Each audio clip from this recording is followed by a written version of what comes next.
So welcome to the first panel of the day. My name is Dame Alison Peacock. I lead the Chartered College of Teaching. I'm really excited to be part of this Next Generation Assessment Conference. We're going to take an international perspective to start with. And we have a colleague, Professor Sandra Milligan from Australia, who is going to join us on screen by the magic of the internet in a moment, I hope. She's just coming. Let me just introduce her. So, glasses needed. Sandra is Executive Director of the Melbourne Metrics at the University of Melbourne. And I know that Bill Lucas, who we're going to hear from later, has visited Australia many times and done work with Sandra. She's got a very interesting perspective to give us on assessment and what they're experiencing currently. Internationally, she says, winging it and keep on winging it. Oh, here we are. Hello, Sandra. Thank you very much indeed. And we hand over to you. Thank you.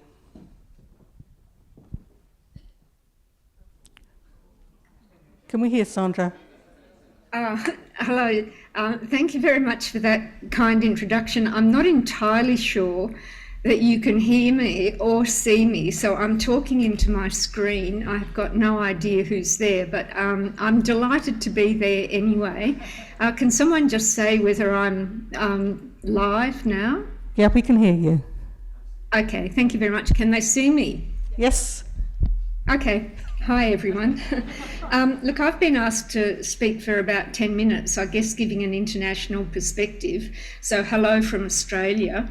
I think the main things I want to get across is Australia's got a pretty good education system. Most of the indicators we're there or thereabouts for a reasonably wealthy OECD country. But there is a huge amount of dissatisfaction with the schooling in Australia in the education industry.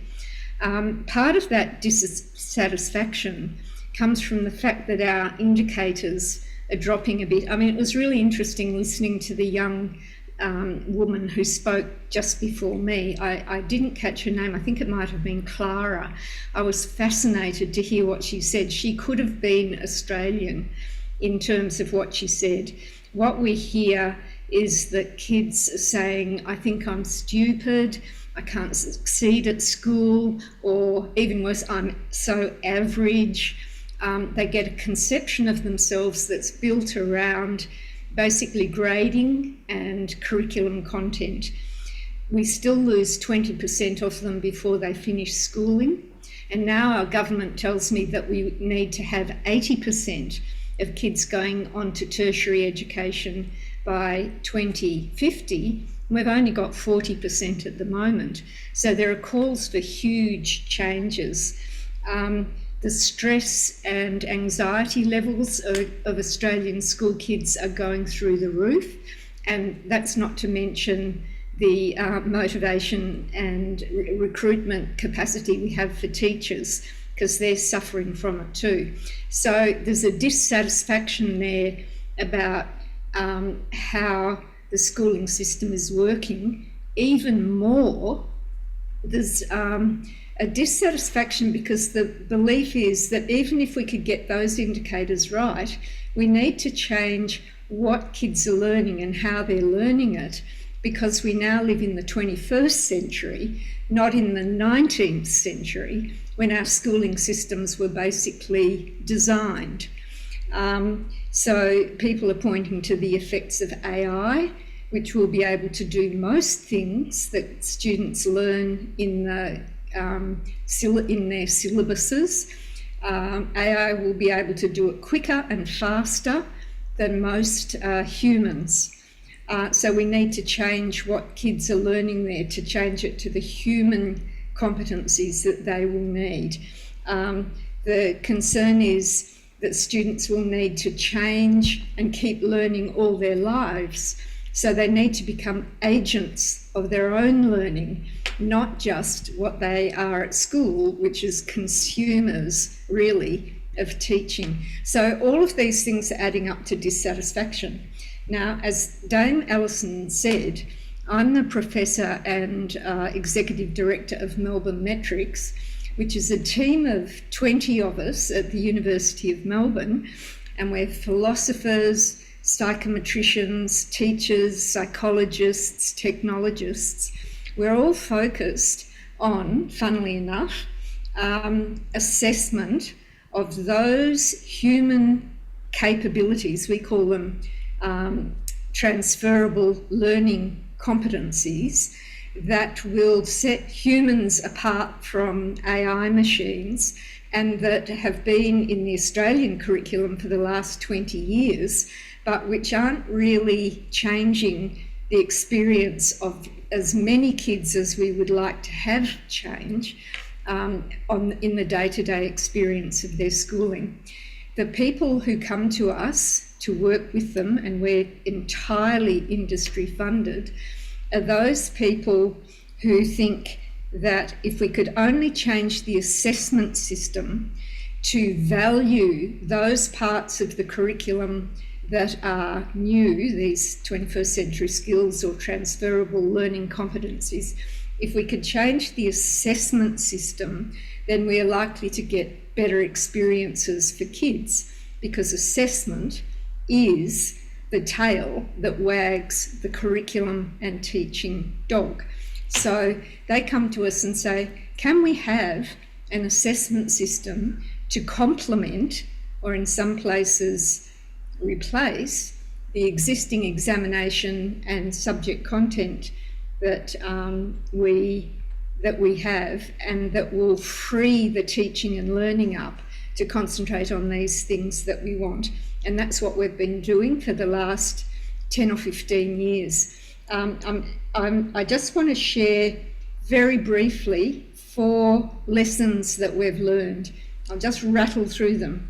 1, there is no point at waiting for authorities and systems to help us change the system. In Australia, our experience is that the core critical changes are coming from schools, first mover schools I call them, who are showing the way for other schools and for the systems. The systems are lagging behind the schools, and in our work, we work with first mover schools, and then the systems come along. So I think it's probably because education is so low down the political spectrum these days, I'm not really sure why, but it's the schools, the school practice that's leading. Secondly, no matter what people say, you can assess these complex competencies, these transferable skills, and don't let anyone tell you you can't. We've currently conducted over 1.4 million assessments across 8,000 schools, and we've shown that you can generate robust, comparable, trusted, effective, feasible assessments, not pen and paper assessments, assessments that are based on teacher judgment. You can conduct these assessments, you can report on them, and you can even credential them. And we've now issued 8,000 credentials of transferable learning competencies in Australian schools, and it's growing every year. Thirdly, there is no trade-off between these skills and depth in the traditional disciplines. They reinforce each other. So if you want depth in mathematics or you want depth in science, concentrate on teaching kids how to learn the transferable learning competencies, and you'll get both at the same time, almost by magic. Okay, lastly, this is a fundamental change to how teachers teach, but more importantly, how students learn. The schools that we work with say it takes 2 or 3 years of very skilled leadership by the school leaders to be able to start getting what I call rubber on the road, where there's a real difference in student experience. I'd love to share more, but I'm sure my 10 minutes is up. If there are any questions, happy to answer. I haven't said hello. I guess Bill's there somewhere. Hello, Bill. Let me know if there's anything else I can add. So thank you. I'll stop there for the moment. Thank you very much, Sandra. And really interesting, that notion of students being agents of their own learning. Really love that. And also that you're finding it's the schools that can be the innovators and we don't need to wait. And we've said that at Rethinking Assessment forever. So it's about how do we today really galvanise some of the practice that's already happening in our schools and learn to do more. So thank you very much, Sandra, for your contribution. I'm going to move on to our next guest, Louise. Louise Hayward is, let me get a proper title. She is Professor of Educational Assessment and Innovation at the University of Glasgow. Louise, we have been friends for many years and I really look forward to your contribution. So thank you very much. Will you stay online to us, Sandra, as well, so that you can hear the contribution? Thank you. Thank you. Okay, we can hand over to you, Louise. Thank you. Thank you. Can people hear me? Yes. This is when someone is rigging me up, I realise I was never meant to be Madonna. I feel very uncomfortable with the mic. Listen, thank you so much for the opportunity to be part of this today. I'm looking forward to learning a great deal over the course of the day about developments in England and how collectively we might move our systems on. I have to say I was completely horrified at Clara saying in her letter, saying she felt stupid. You know, I really had a lump in my throat listening to that and thinking, how dare our systems do that to young people who have such talents and such skills, and it is our problem in not recognising and helping these to grow that is the real challenge, I think, that together we need to face. I'm going to start off by with a quotation from Brian Cox, who recently said, "There are 20 billion Earth-like planets. There must be life, but biologists say that it took 3 billion years to throw up anything more complex than a single cell on Earth. So it could be that civilizations are very rare." And a guy called Pat Kane in Scotland, who is a political commentator, but some of you of a certain age may know him more as a singer from Hue and Cry. Very few of you, I see. He responded to that and said, do we blow ourselves up or choke ourselves to death? Is that what we do with our incredibly rare sapiens? Or do we explicitly aim for peacefully creative, morally advanced civilizations? Now, I was thinking I might take a vote. Do we want to blow ourselves up? Do we want to choke ourselves to death? Or morally advanced civilizations? So, but I thought as educationalists, probably I could predict we might go for the latter. But I think the issue for me is that in order to create that kind of society, the kind of society that we would all like to be part of, then it's education. You know, the world that we work in, the world that we have the privilege to serve, is what will make the difference. It will help to create the kind of society that all of us would want to be part of. And as my son would say, do remember who's choosing your care home. So it is the next generation that we will work with in order to create that kind of society. So the curriculum is what we as a society are saying matters. This is the conversation between generations of what we're passing on, what we're passing with, what we're learning from the next generation. But the curriculum is really what matters. And it's what matters for the education of every citizen. So everything should drive towards that. Learning and teaching, assessment, and qualifications.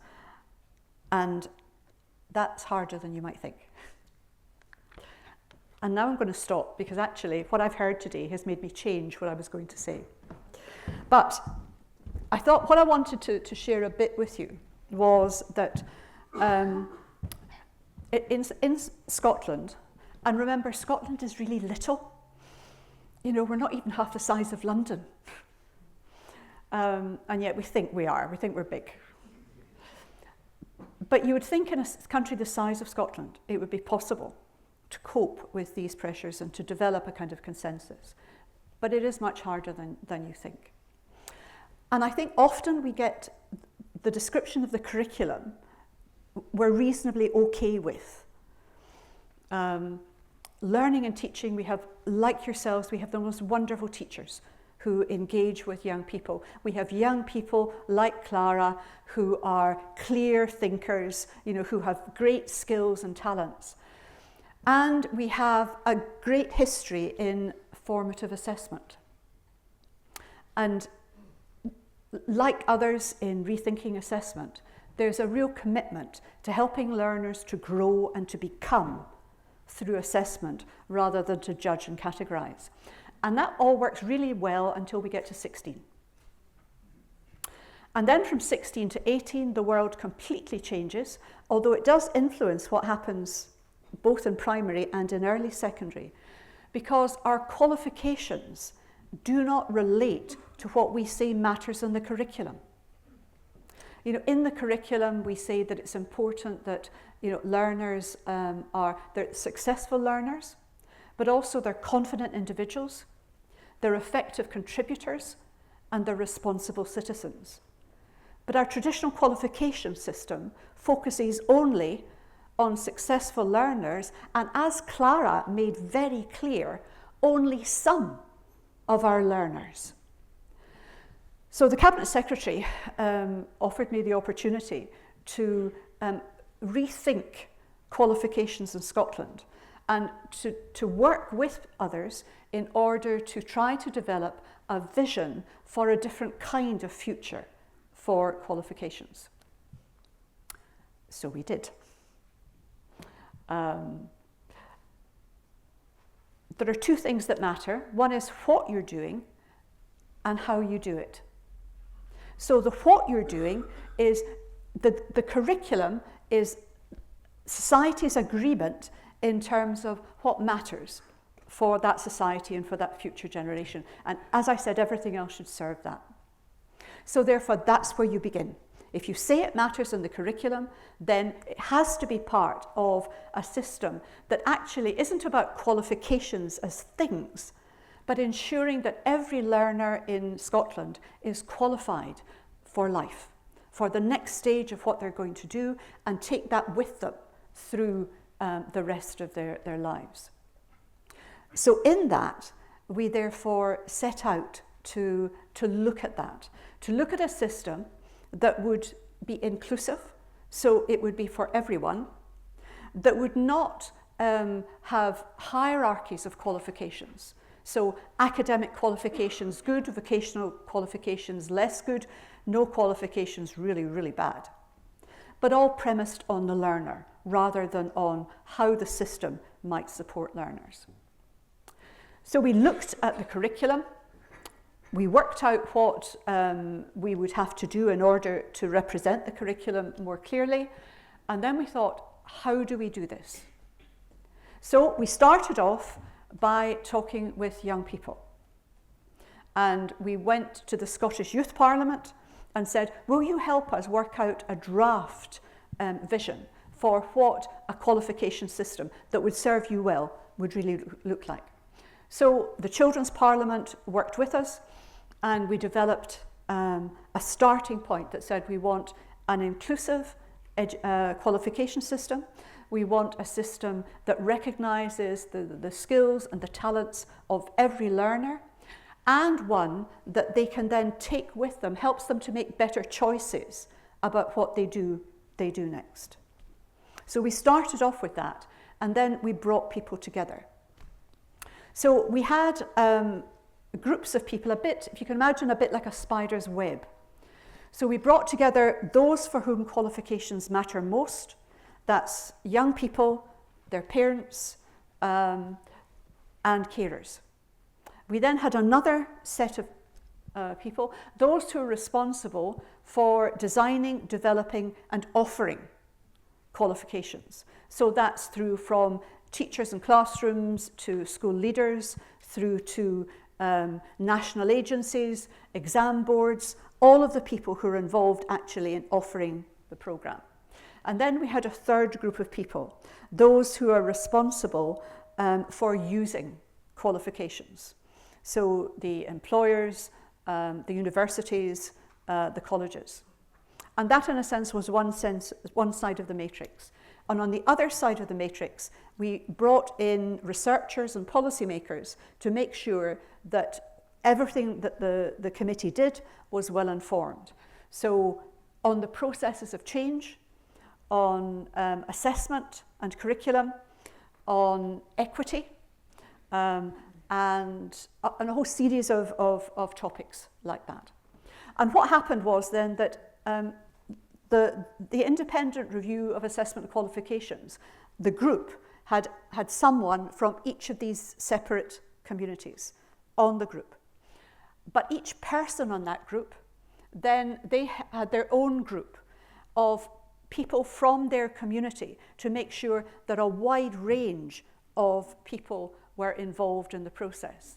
Because the thing about qualifications that we learned is that you cannot change them as an education system alone. Because if, for example, you change the qualification system, but the universities don't buy into it, the system will fail. If you develop a qualification system, but actually the young people don't regard it very highly, it will fail. So qualifications are this kind of focal point in society where everyone in society has to buy in to that process. So that was what we did. The report is called "It's Our Future," which was a phrase that one of the young people came up with. But what was interesting was that everybody said it was their future. Although people worked collaboratively beautifully throughout the process, at some point, every single person in that group came to me to say, "Look, Louise, I know that everybody matters, and you're really right, everybody matters, but actually we matter a bit more." So the employer said, "Everybody matters, everybody comes to us in the end, so we matter." The young people said, "It's our future you're messing about with here, so make sure we should have a double vote," they said, if everything comes to a vote. The teacher said, "We're the ones who are offering this, so we're the ones that you need to pay attention to."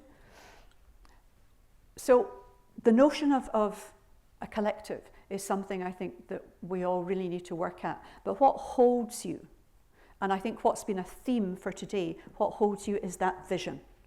You need to be really crystal clear about a vision for a better future, and then every action that every person takes has to be directed towards making that happen. So what happened when we submitted our report? The report suggested that what we need is it's like a baccalaureate type of approach, a far broader kind of range of evidence within the profile that would go on with the young person beyond school. So there would be subjects, or there would be areas of activity that would still be there. There would be project learning that would bring different areas of the curriculum together and give a practical focus. And then thirdly, there would be personal learning, where the kinds of experiences that Clara described in the Duke of Edinburgh wouldn't just be the added on, but would be a fundamental part of what makes that person and allows that person to make better choices about what they do next. We submitted the report to the Cabinet Secretary, who I think went, "Ugh." We were thinking about one or two small changes within our qualification system. What's very interesting, and it relates to something that points that have been made previously, and that's that what's happening just now is that the schools and the teachers across Scotland who recognise that the current system does not meet the needs of their learners, and that emerges in all kinds of ways. It emerges in attendance, it emerges in behavioural issues, it emerges in people who say, actually, the system isn't serving me well. And then there are lots of hidden children, young people, who don't create problems, but sit quietly, but actually have detached from the system. And we are not recognising the skills and talents that they have and the contributions that they could make to making our societies better places. So just now, it is the teachers and the schools across Scotland who are developing these ideas quietly, building up examples. Education Scotland, the national agencies and the new qualifications agency are working away in the background, building up the evidence that these things are possible, are desirable, and are working in practice. We need your help. We need to work with other people to make sure that these ideas become embedded, not just in Scotland, but internationally, where every learner, where 5 years from now, if we were to come here, no one like Clara would be reading a letter beginning in the way that it did. Thank you, and I look forward to the conversation. Thank you, Louise.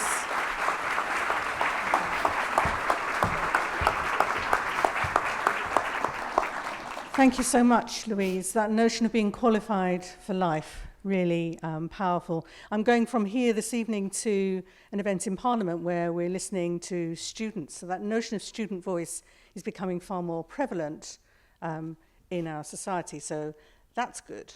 Now we have Professor Bill Lucas. I need to look at your title as well, Bill, just to make sure I don't insult you by minimising your achievements. Professor Bill Lucas, Professor of Learning and Director of the Centre of Real-World Learning at the University of Winchester.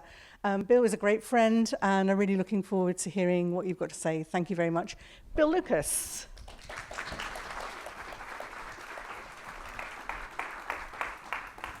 Thanks so much, Alison, and brilliant, Sandra. I love the idea of first mover schools, don't you? We can't wait for government to sort this out. We've got to get there and be doing it, and I'm going to watch very carefully what I say to my own children in the light of them possibly choosing my care home, Louise. I want to give you 7 thoughts to linger on. Some are big thoughts and will take a lot of planning. Some are less large and can probably be done or partially done tomorrow. I want to draw from some of the work that you've already heard and try and just bring together not a wholly international view, but a view from beyond our 2 or 3 countries so far. We know that all is not well in the state of Denmark and many other countries. Can you see that okay? I'm hoping you can, especially if Alison's just shifted a fraction. That's brilliant. We know that educational assessment is not working, and I have Clara's words ringing in my ears. If you think that's an exaggeration, that some children cry or vomit during public assessments, then I would like you to meet my daughter, who shall remain nameless, on her way to her first A-level exam, who called me to say, "Dad, I've just been sick in the Verge." What do you do? What do you say? There surely has to be some balance between a high challenge experience which is appropriate and one that is possibly not. As you look across the world, parents feel the pain of their children vicariously, don't they? And you need to look carefully at that, because that's not to parents nattering about their kids, but the reverse. We know an awful lot about how we can best evidence progress in deeper learning, because it is deeper learning, as several of our sponsor speakers have been talking about, that really matters today. We know how to do it, and here is one of the leading global experts. We're in America here, Linda Darling-Hammond. And we know the kind of ways of doing that mirror exactly what Louise was saying in terms of the shift that we might like to see in our curriculum. As you look across the world, we can identify a number of trends. We're moving towards a much more holistic view. We need a different meme than knowledge-rich, I suggest. We need something that allows both head, heart, and hand. No, you can't have both. Head, heart, and hand into the classroom more overtly.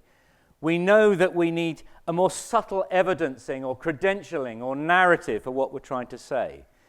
We know that the sources of our credentials, as Louise again and Sandra were illustrating so deftly, comes from multiple sources. It's no longer just enough to focus on the classroom, and many more as well. And we ultimately know that this is a complex activity and one that we need to help our many teacher colleagues to regain confidence about. If you're training to be a teacher these days, you have almost, in England, almost nothing of this as part of your diet. So we have a real teacher assessment literacy challenge to meet. 7 things that you might like to do. You might like to introduce learner profiles, to make complex competencies of the kind that Sandra was talking about central, not an option. You might like to get better at evidencing progress, to introduce short courses and see that as part of the mix, not an odd extra on the 10 tours. You might like to really look at some of the great examples we heard earlier on and think about on-demand. Just get our heads out of it's one fine or not fine day in June or some other month, depending on which part of the world you're in, where it's a kind of penalty shootout moment. Can I bring the right feet and the right ball into this goal on this one day, which seems very strange, especially with pencil and paper? Massive ramping up of formative assessment and to build a system-wide capability in multimodal assessment. I'm just going to land on each of those 7 and just tease you with some examples. Rethinking Assessment, there are now 2,000 or schools trialling this. We have a draft learner profile, which is being further improved, and there are lots of other variants of this, and I'll show you just a few of those. And you can see that they have a holistic, strength-based view of what is possible. If you just honed in on the middle part of that, the bit I think that is least well done, and Clara's words again are ringing in my ears, of me as a learner. Isn't this what we're all about? Understanding, fancy word alert, metacognition. What is it that we need to do if we're going to plan in advance of a learning episode, change tack during that and reflect afterwards? And I think there's a real role for AI here, and Meredith was talking about the report. In fact, I think it is the role for AI. And I'm seeing some fantastic examples of this, and you can talk to Meredith more about the report that Pearson have produced. And there's some really good, thoughtful ways of thinking about how we can let AI into our classrooms, our landscapes, our staff rooms in a way that is appropriate. And we can be, well, you can see from that screen. All of this I'm very happy to share.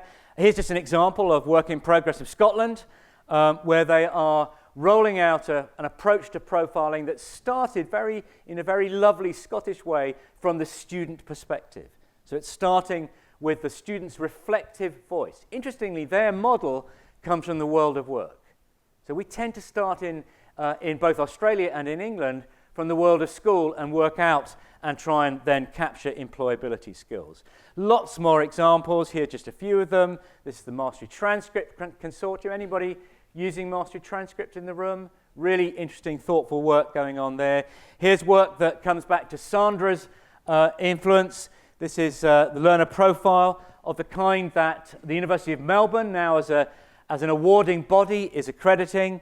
Here's big picture schools across the world starting to use credentialed profiles as a way of moving from high school into university, if that's where you want to go. And a significant number, Sandra didn't say, but she might say in conversation, are not using in Australia their equivalent of UCAS.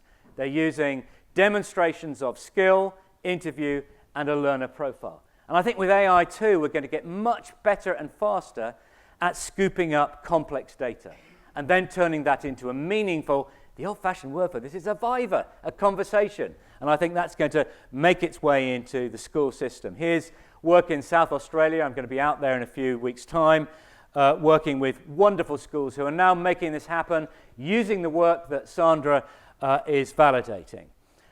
So lots of exciting things. If you want a mini credential, and if you haven't had a chance to look at the digital badging commission, that the RSA and UFI led on recently, you might like to do this. We need some system architecture here, because whereas we trust mostly the exams we receive, this is the Wild West we're in here in terms of digital badging, and we need to bring that into the fold. The second of my 7 is that we need a parallel world to the school timetable. Knowledge is absolutely important, but so are complex skills or competencies, and we need to weave these together, and that's the skill. It's not an either-or. Skills Builder is just one example of how that might be done. And on the right-hand side of the slide there is a favourite work of mine, and I wonder if you can guess which country it comes from. If you allow your eyes to drift towards the bottom and you can't see it at the back, these are a number of skills, all under the aegis of character power. There at the very bottom you can see princely manhood. I don't think that is much in demand at the moment. In fact, especially not much in demand at the moment. I didn't know I was going to make an Andrew joke, but I've just done it. This actually came from Canada, and it came at the end of the 19th century. So spinmeisters then would have been saying, hey guys, girls, there's this great thing called 20th century skills. No such thing. Don't use that phrase. Sandra knows I dislike it because it's vague. It sounds apocalyptic, evangelical. It's not rigorous. There are some skills that have always been important, like grit, you can see there. That's not Angela Duckworth's coining. That's North American slang, mid-1850s. So we don't need to throw out the past. We need to scoop up the best of the past as we think about this. And my favourite sculptor is Andy Goldsworthy, and I love this idea of merging. It's the web and weft of complex competencies and the knowledge that we want all of our kids to acquire. Not an either-or, but an and. That's the language I think we need. Great work being done by the IB in this area. This is some work, I think, which is a collaboration with Oxford and with the Australian Council for Educational Research. I had a role in the PISA Creative Thinking tests. These are summative, one-off events, but we've learned so much about formative assessment from them. And we've learnt how we cannot allow this myth still to be out there that if you go down the complex skills route, your results will drop. It's simply not borne out by the results. 140,000 is this data set of 15-year-olds. Guess what? You can be a brilliant mathematician and very creative. It's not an either-or. So we must have Nick Gibb and Michael Gove washing their mouths out in this regard. And it's really helpful to have this data and data that you can dig into and look further at. As Louise has argued, as Sandra has shown, a lot of this work, when it lands in a classroom near you, is inquiry-led. Here are just some examples of what's going on.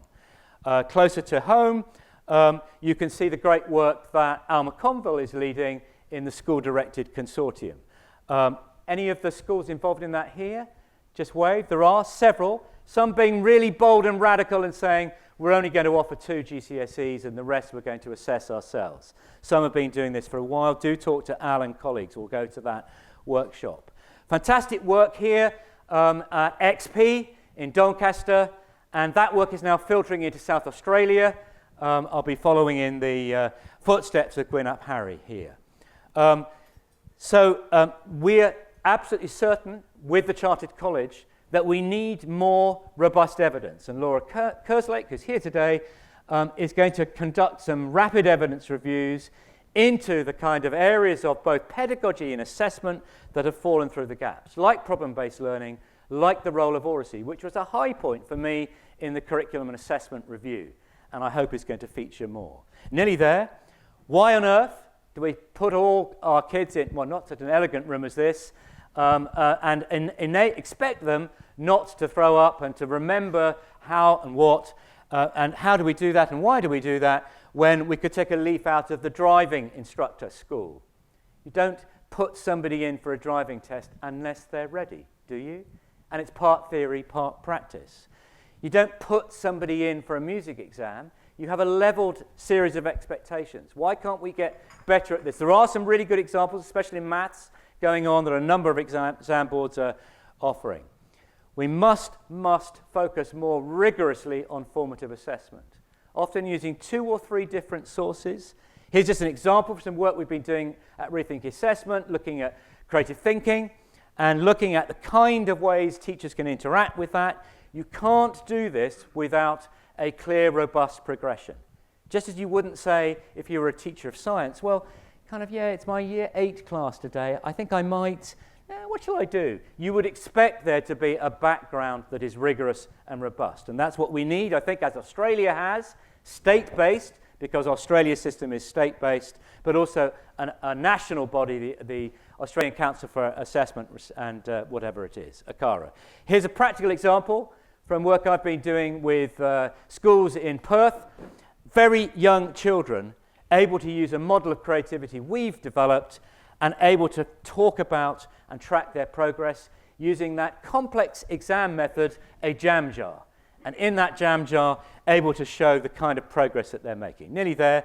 This is the kind of set of skills we need amongst our teachers, and they're varied and they're multimodal, and we're getting there. We really are getting there, and you are probably modelling and doing these things right now. Later on, I'll be talking to Michael Stevenson, and I'll leave you with a question. As we talk about human flourishing, the theme of our event today, what role might assessment play in helping us do that even better? Thank you very much. Thank you, Bill.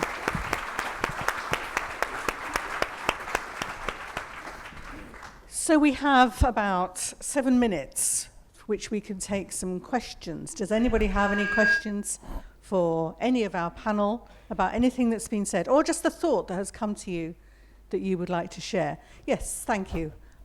Oh, there's a microphone coming. Sorry, it's arriving here. If you could just introduce yourself. Hello, my name is John Clawton, and I run the Wallow Languages Programme in my old age. I'm just interested, you had some mentions of IB there. I'm just interested, bearing in mind that IB has been a morally designed curriculum for over 50 years, doing many of the things that you talk about. I just wonder why IB has not only had so little impact, but actually has gone into decline in this country when you're all searching for a moral and perhaps more flexible assessment approach. I agree with you, and I agree that it's moral. It is alive and well in independent schools here, and alive and well, but not as alive and well as we'd like it to be in some state schools.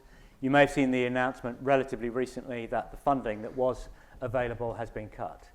I think the IB or IB type things, or baccalaureates, are probably where we need to go, as Louise was saying. I think that's right. From our perspective, there was an issue that the IB wasn't, we were looking for something that could be inclusive, and the IB wasn't sufficiently inclusive for our purposes. Sandra, do you have any views on this? Yeah, we've started working with the IB quite recently, and you know, they have been the leader in this area for 60 years, I think. They started in, was it 62? And as John said, it's got some features that we would all like. I think with the new leadership there, they're going to take the organisation forward in ways that certainly from our point of view in new metrics are very exciting. They do seem to be pushing forward on what are some of these constructs that they want to have underpinning their curriculum. They want to try and get it even through their senior years, where the IB diploma tends to act like any other exam to damp things down. And I would be watching this space. I know they've got some political and economic pressures working against them, but I think educationally there is, from my perspective, this is not an ad for them. I don't work for them. I work with them, but I find them quite interesting in their educational philosophy. So I think they add something to the ecosystem. Thank you. And Thank we you. do actually have somebody from the IB right here, so I'm just going to pass quickly there for a comment. Hi, everyone.